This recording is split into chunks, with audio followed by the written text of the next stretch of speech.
দর্শক, শহীদ বুদ্ধিজীবী স্মৃতিসৌধ থেকে আরও খবরাখবর জানাতে আমাদের সাথে সেখান থেকে সরাসরি যুক্ত হচ্ছেন সহকর্মী এজাজ শৌমিক। এজাজ, এখন সেখানে কি আনুষ্ঠানিকতা দেখতে পাচ্ছেন আপনি?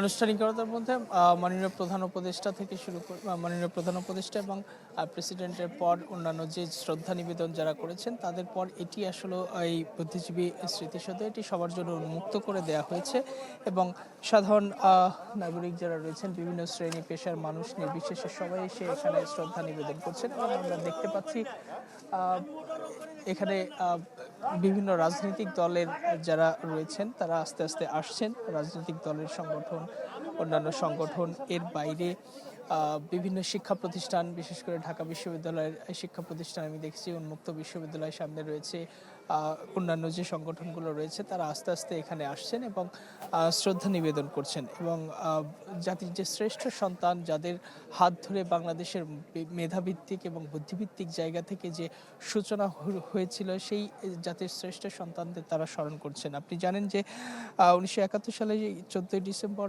যখন বাংলাদেশের মুক্তিযুদ্ধের যে চূড়ান্ত বিজয়ের ঠিক আর অল্প কিছু বাকি সেই সময়ে পাকিস্তানি সেনাবাহিনী এবং এদেশে তাদের যে রাজাকার আলবদর আল শামস বাহিনী বাংলাদেশের অসংখ্য শিক্ষাবিদ, গবেষক, চিকিৎসক, প্রকৌশলী, সাংবাদিক, কবি এবং সাহিত্যিকদের তারা ধরে ধরে বাড়ি থেকে ধরে নিয়ে যায় এবং নির্যাতন করে তাদেরকে হত্যা করে এবং এই জাতিকে মেধাশূন্য করতে পরিকল্পিতভাবেই কিন্তু এই হত্যাযজ্ঞ সংঘটিত হয়। ঢাকার মিরপুর, রায়েরবাজার সহ বিভিন্ন স্থানে যে গণকবরগুলো পাওয়া যায় 16ই ডিসেম্বর অর্থাৎ বিজয়ের পর, সেই গণকবরগুলোতে সেখানে তাদেরকে হত্যা করে নিক্ষেপ করা হয় এবং তার নিকটাত্মীয়রা যারা খুঁজে পাচ্ছিলেন না এই সময়ে তাদেরকে এই সকল জায়গাগুলোতে বধ্যভূমিতে স্বজনদের মৃতদেহ শনাক্ত করেন এবং 1972 সালে বাংলাদেশে জাতীয়ভাবে যে সকল বুদ্ধিজীবী দিবসের সংকলন প্রকাশিত হয় এবং আন্তর্জাতিক যে সকল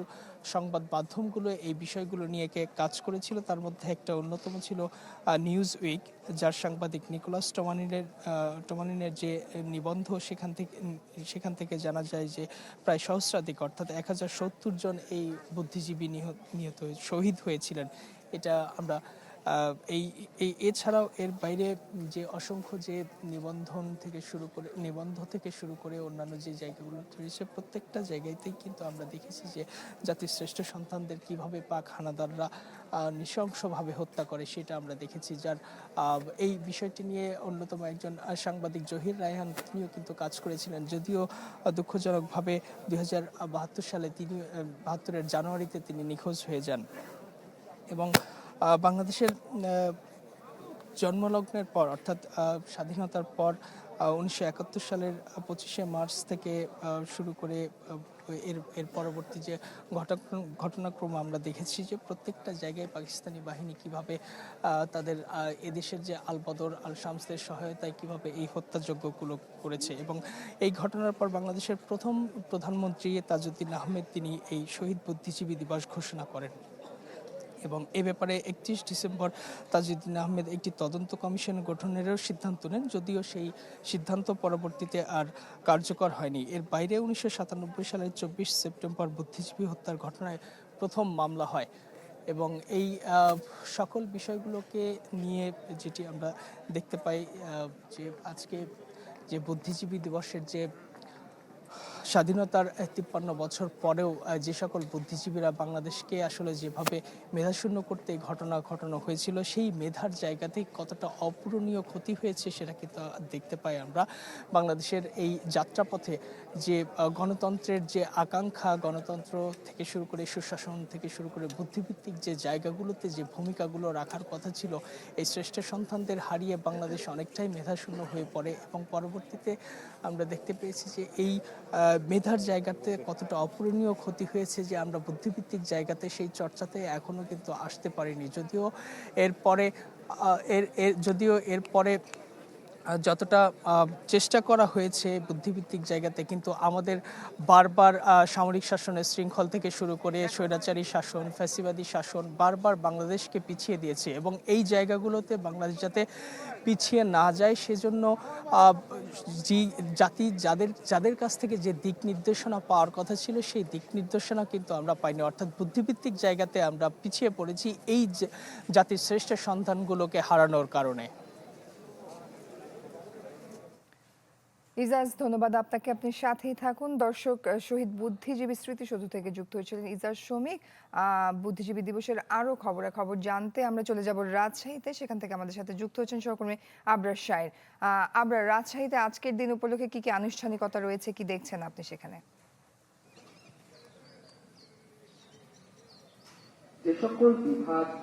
আমরা এখন পর্যন্ত বিশ্ববিদ্যালয়ে রয়েছি। এখানে শহীদ স্মৃতি ফলক, এই ফলকটিতে ফুল দিয়ে শ্রদ্ধা জানাচ্ছে সাধারণ মানুষ সহ বিশ্ববিদ্যালয়ের প্রশাসন এবং যারা শিক্ষার্থী রয়েছেন তারা। এখন পর্যন্ত এই জায়গাটিতে বিশ্ববিদ্যালয় প্রশাসনের যারা ঊর্ধ্বতন, মানে বড় করে যারা আসলে আনুষ্ঠানিকভাবে শ্রদ্ধার্ঘ্য দেবেন, সেই বিশ্ববিদ্যালয়ের প্রশাসনের আসলে কাউকে দেখা যায়নি। তবে শিক্ষক শিক্ষার্থীরা আসলে এরই মধ্যে আসতে শুরু করেছেন। যদিও 1971 সালের এই দিনে শিক্ষাবিদ 991 জন, সাংবাদিক 13 জন, চিকিৎসক 49 জন, আইনজীবী 42 জন এবং অন্যান্য পেশার 16 জনকে ধরে নিয়ে গিয়ে নির্মমভাবে হত্যা করা হয়েছিল। রাজশাহী বিশ্ববিদ্যালয়ের 3 জন শিক্ষককে খুব ভালোভাবে স্মরণ করা হয় আজকের দিনে। শহীদ সুখরঞ্জন সমদ্দার, শহীদ মীর আব্দুল কাইয়ুম এবং হবিবুর রহমান, এই 3 জন শিক্ষককেও কিন্তু একইভাবে রাজশাহী বিশ্ববিদ্যালয়ের বিভিন্ন জায়গা থেকে ধরে নিয়ে গিয়ে নির্মমভাবে হত্যা করা হয়। এছাড়া রাজশাহী বিশ্ববিদ্যালয় শুধু না, রাজশাহী শহরে বিভিন্ন আনুষ্ঠানিকতায় এই 14 ডিসেম্বর বুদ্ধিজীবী দিবস পালন করা হচ্ছে। সকাল 10টায় জেলা প্রশাসনের আয়োজনে একটি শ্রদ্ধা নিবেদনের আয়োজন করা হয়েছে। এছাড়া দুপুরে কিন্তু সব জায়গাতেই যে মসজিদ মন্দির রয়েছে সেখানে বিশেষ প্রার্থনার জন্য বলা হয়েছে। আলোচনা সভা রয়েছে সকালের দিকে 9টা, 10টা, 11টা। এই সময়গুলোতে বিভিন্ন সংগঠন, জেলা প্রশাসনের আয়োজনে অনেক জায়গাতে আলোচনা সভা রয়েছে, যেখানে আসলে আজকের দিনে তাৎপর্য নিয়ে আলোচনা করা হবে। এছাড়া বিকেলের দিকে চিত্র প্রদর্শনী, তো চলচ্চিত্র প্রদর্শনী এবং সেখানে নাটক, এ ধরনের সাংস্কৃতিক অনুষ্ঠানগুলো রাখা হয়েছে। ফলে বলা যায় যে আজকের দিনটি স্মরণীয় করে রাখার জন্য এবং এই দিনটিকে আরো ভালোভাবে স্মরণ করার জন্য যে আনুষ্ঠানিকতা, তার কিন্তু কমতি নেই। যদিও বছর কয়েক আগে আসলে আরো বেশি মানুষের উপস্থিতি দেখা যেত, তবে হয়তো নানা কারণে কিছুটা উপস্থিতি কমেছে। হয়তো সামনে 16 ডিসেম্বর একদিন বাদে সেখানে হয়তো আরো বেশি বাড়বে। তবে রাজশাহী বিশ্ববিদ্যালয়ে এটি গুরুত্বপূর্ণ, কারণ এখানকার শিক্ষকরা আসলে এই দিনটিতে তাদের আত্মত্যাগ করেছিলেন। পাশাপাশি রাজশাহী বিশ্ববিদ্যালয়ের ঠিক পূর্ব দিকে যে শহীদ জুহা হল, তার পাশে যে বুদ্ধিজীবী স্মৃতিফলক রয়েছে, সেখানেও অনেকে কিন্তু সেখানে শ্রদ্ধা নিবেদন করেন আজকের দিনে এবং 16 ডিসেম্বরের দিনে। আজকে নানা আয়োজন রয়েছে, কিছুক্ষণ পরে হয়তো আলোচনা সভা শুরু হবে, আমরা আবারও জানিয়ে দিব। এ ছিল আমার কাছে। আবরার, ধন্যবাদ আপনাকে। আপনি সাথেই থাকুন। দর্শক, রাজশাহীতে রয়েছে শহীদ বুদ্ধিজীবী দিবস উপলক্ষে অনেক আয়োজন, সেই বিষয়ে জানছিলাম আমরা। এটা কি? ও এটা কেন তুমি জানো না? ইলেকট্রা দিচ্ছে এক্সচেঞ্জ অফার। রাজধানীর রায়ের বাজার বদ্ধভূমি স্মৃতিসৌধেও সমবেত হয়েছেন হাজারো মানুষ। সেখানকার খবরাখবর জানাতে আমাদের সাথে যুক্ত হচ্ছেন সহকর্মী জুমাতুল বিদা। বিদা, আপনি সেখানকার কি পরিস্থিতি দেখতে পাচ্ছেন? কেমন মানুষজন সমবেত হয়েছে সেখানে জানাবেন।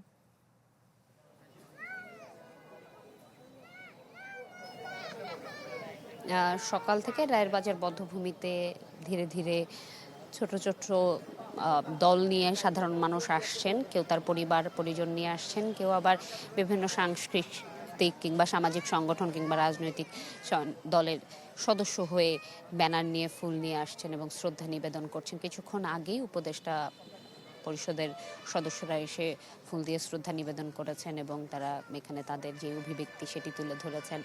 এবং এখানে প্রশ্ন করা হয়েছিল যে অভ্যুত্থানের সময় বিভিন্ন জায়গায় যেই মুক্তিযুদ্ধ সম্পর্কিত স্থাপনার ক্ষতি সাধন হয়েছে সেগুলো সংরক্ষণ এবং সংস্কারের বিষয়টি তিনি জানিয়েছেন যে সেই সংস্কারের কাজগুলো ইতোমধ্যে চলছে এবং সেই কাজটি আসলে হয়তো থাকবে স্থাপনা সম্পর্কিত যে কাজগুলো সেগুলো আসলে একে একে সম্পন্ন করা হবে সেই তথ্যটি তিনি জানিয়েছেন। এবং একই সাথে আইনের আওতায় আনার বিষয়টি প্রশ্ন করা হয়েছিল গণমাধ্যমের পক্ষ থেকে, তিনি জানিয়েছেন যে এই অভ্যুত্থানের যে আনন্দের অংশ ছিল সেইখানে আসলে যে ধরনের পরিস্থিতি তৈরি হয়েছে সেখান থেকে কি করে মানে ব্যক্তি নির্ধারণ করে ব্যবস্থা নেওয়ার বিষয়টি সেটির কথা তিনি বলেছেন। এই মুহূর্তে আমরা আসলে ক্যামেরার চোখে দেখছি বাংলাদেশ উদীচী শিল্পী গোষ্ঠীর পক্ষ থেকে শ্রদ্ধা নিবেদনের জন্য গানে গানে র্যালি নিয়ে আসছেন এর সদস্যরা। প্রতি বছরের ধারাবাহিকতায় চলতি বছরও তারা এসেছেন এবং আজকের এই দিনটিকে তারা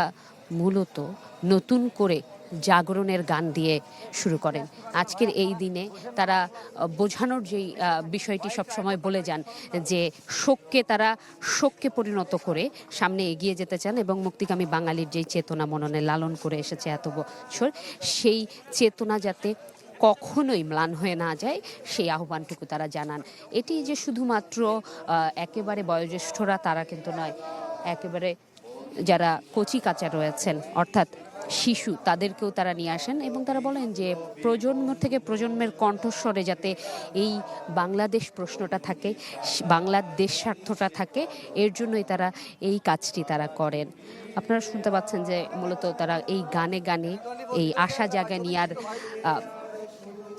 যেই বার্তা সেটি নিয়ে আসেন এবং আমরা জেনেছি যে শহীদ পরিবারের সদস্যরাও তারা আসবেন এবং তারা আসলে এখানে শ্রদ্ধা নিবেদন করবেন এবং তাদের জায়গা থেকে তারা কি ধরনের আশা আকাঙ্ক্ষা লালন করছেন, কি স্বপ্ন দেখছেন সেই কথাগুলোও কিন্তু তারা বলেন এবং জানান। আমরা দেখতে পাচ্ছি যে বিভিন্ন সাধারণ মানুষও এসেছেন শ্রদ্ধা নিবেদনের জন্য।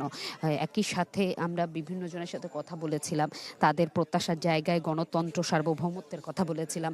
সেই কথা বলতে গেলেও আমরা যে প্রশ্নগুলো করেছিলাম সেই প্রশ্নের সাথে আমরা একটু আমরা চেষ্টা করবো একজনের সাথে কথা বলার।